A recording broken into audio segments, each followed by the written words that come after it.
सो देखो last lecture में हम लोग का ये sum of all angle of triangle is 180 degree ये कंप्लीट हो गया था ना।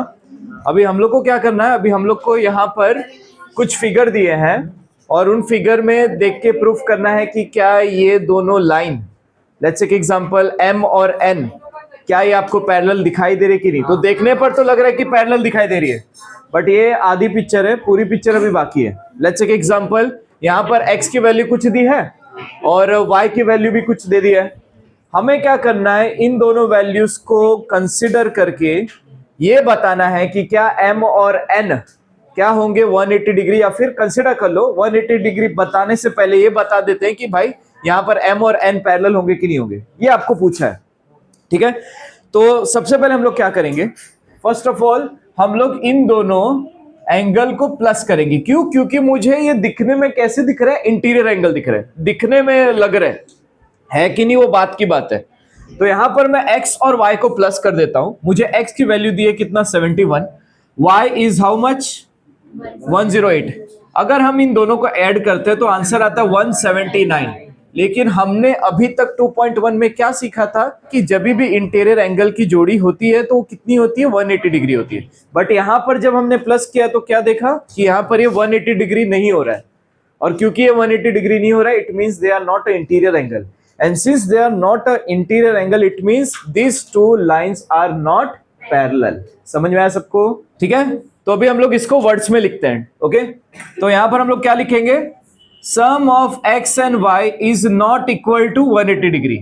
It means x and y are not interior angle। बराबर, इंटीरियर एंगल, इंटीरियर एंगल का थ्योरम क्या बोलता है कि वो दोनों मिलके 180 डिग्री होने चाहिए, जो यहां पर नहीं है।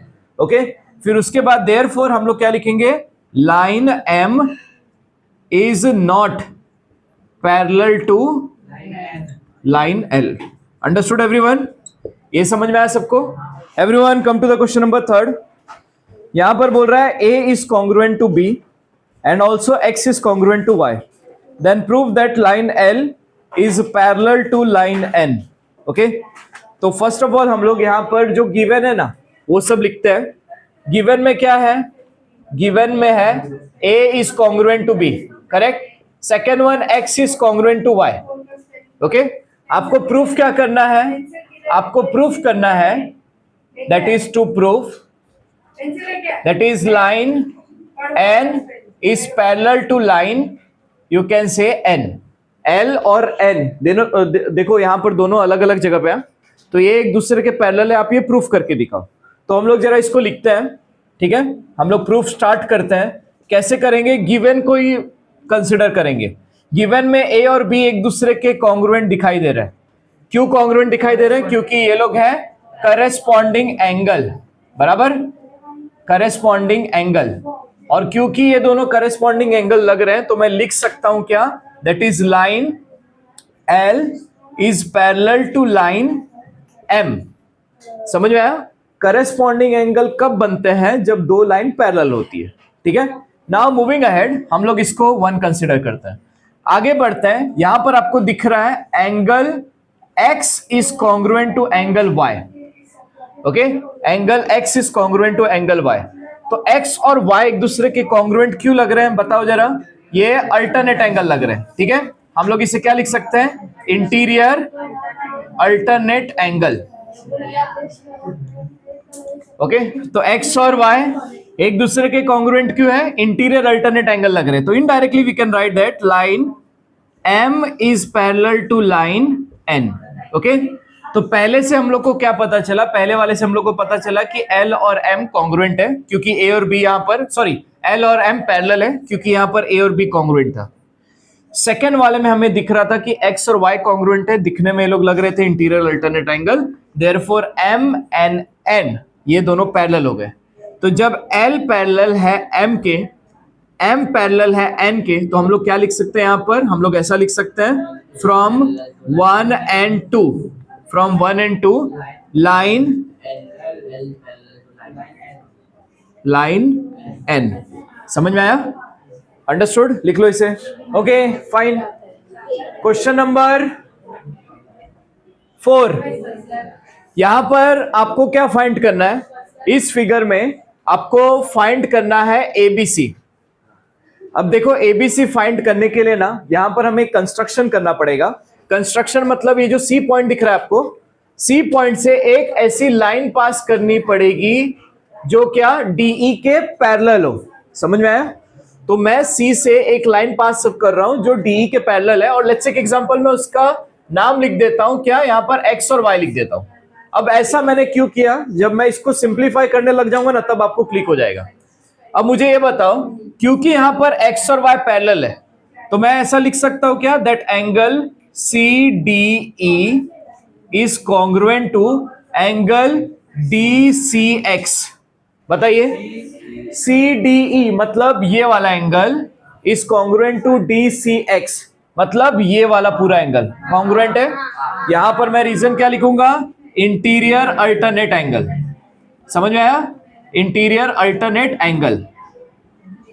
वैसे तो यहां पर आपको कंस्ट्रक्शन भी लिखना चाहिए। क्या कंस्ट्रक्शन में लिखोगे, let construct a line X Y which is exactly parallel to DE. हमें एक लाइन एक्स वाई ऐसी कंस्ट्रक्ट करनी है जो डीई के पैरेलल हो और सी से पास हो। समझ में आया? तो हम भी यहां पर वही किए, और जब मैंने ऐसा किया तो मुझे ये दिख रहा है कि जो सी डी ई है और डी सी एक्स है ये दोनों एक दूसरे के कॉन्ग्रुएंट है। तो मैं यहां पर ये लिख सकता हूं क्या, कि जितना सी डी ई होगा उतना ही डी सी एक्स होगा। सी डी ई कितना था, 100, तो मैं यहां पर लिख सकता हूं कि मेरा डी सी एक्स भी कितना हो जाएगा, 100 हो जाएगा। समझ में आया? कंस्ट्रक्शन आप लिखिएगा जो मैंने आपको बोल दिया है। ओके, 100। अब उसके बाद मुझे यहां पर दिख रहा है कि मेरा जो एंगल डी सी एक्स है ना वो टोटल 2 एंगल का बना हुआ है। एक एंगल में भी कई तरीके के एंगल बनते हैं। तो डी सी एक्स में जो पहला एंगल है वो दिख रहा है मुझे डी सी बी, दिखाई दे रहा है, और दूसरा एंगल है वो दिखाई दे रहा है that is B C X. ये देखो, D C B that is this, next B C X मतलब ये। ओके, ये हो गया। अब यहां पर मुझे दिख रहा है कि D C X is 100, D C B मुझे फिगर से दिख रहा है कितना, 50, तो मुझे बी सी एक्स फाइंड करना है। Okay, B C X find करते हैं तो यहां पर मुझे पता चला कि मेरा जो बी सी एक्स होगा इट विल बी 50 ओनली। समझ में आया? मुझे बी सी एक्स मिल गया कितना, 50। अब मुझे बी सी एक्स भी 50 मिल गया, तो मैं क्या बी सी एक्स का इस्तेमाल करके एबीसी निकाल सकता हूं। यहां पर हमने पढ़ा था एक और angle, that is angle ABC plus angle B C X is equal to 180 degree. Why? A B C B C X दोनों मिला के 180 डिग्री होते। क्यों? क्योंकि ये दोनों इंटीरियर एंगल है। समझ में आया? क्योंकि ये दोनों इंटीरियर एंगल है और मेरा बी सी एक्स मुझे मिला है 50, तो क्या मुझे एबीसी मिल जाएगा। यहां पर मेरा एबीसी का आंसर आ जाएगा 180 minus 50 that is 130। Understood everyone? Okay, yes. Question number 5 यहां पर क्या बोल रहा है, एक फिगर दिया है, फिगर में आपको कुछ ऑब्जर्व करना है और क्वेश्चन में भी कुछ चीजें दी है। क्या दिया है कि जो AE है ना, AE दिख रहा है, ये BD, ये दोनों एक दूसरे के पैरेलल है।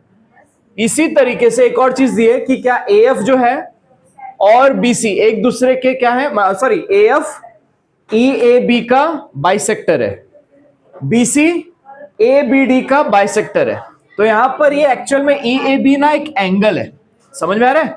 और AF ने ना उस एंगल को 2 पार्ट में तोड़ दिया। बाइसेक्टर का मतलब क्या होता है, 2 पार्ट में तोड़ने वाला।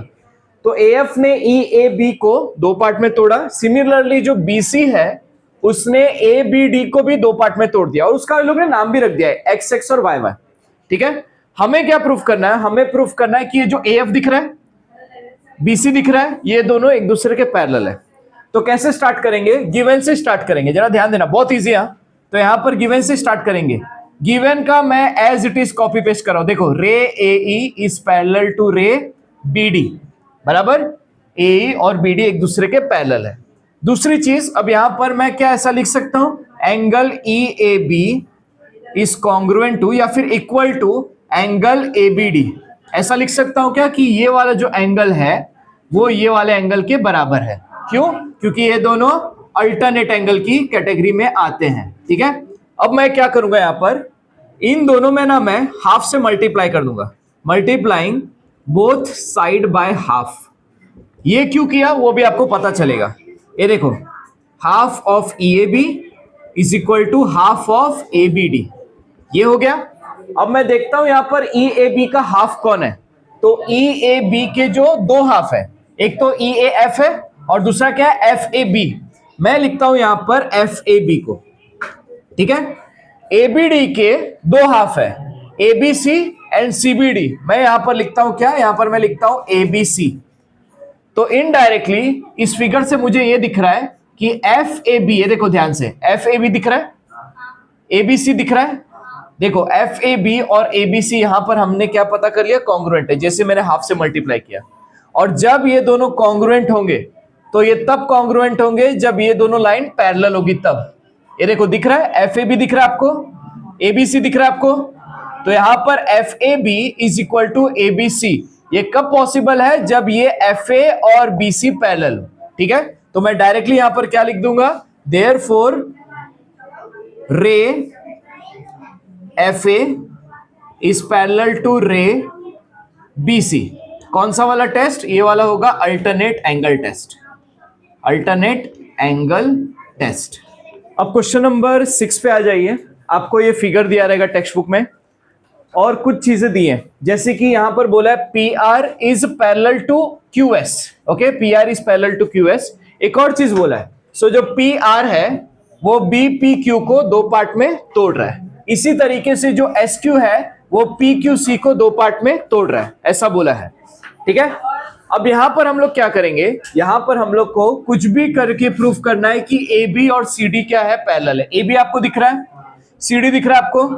तो मैं यहां पर क्या लिखूंगा, मैं इसी का यूज करूंगा। ये देखो यहां पर मैं लिखूंगा गिवन का, that is ray P R is parallel to ray Q S. ये लिखा मैंने, पी आर और ये क्या है, पी आर और क्यू एस एक दूसरे के पैरेलल है।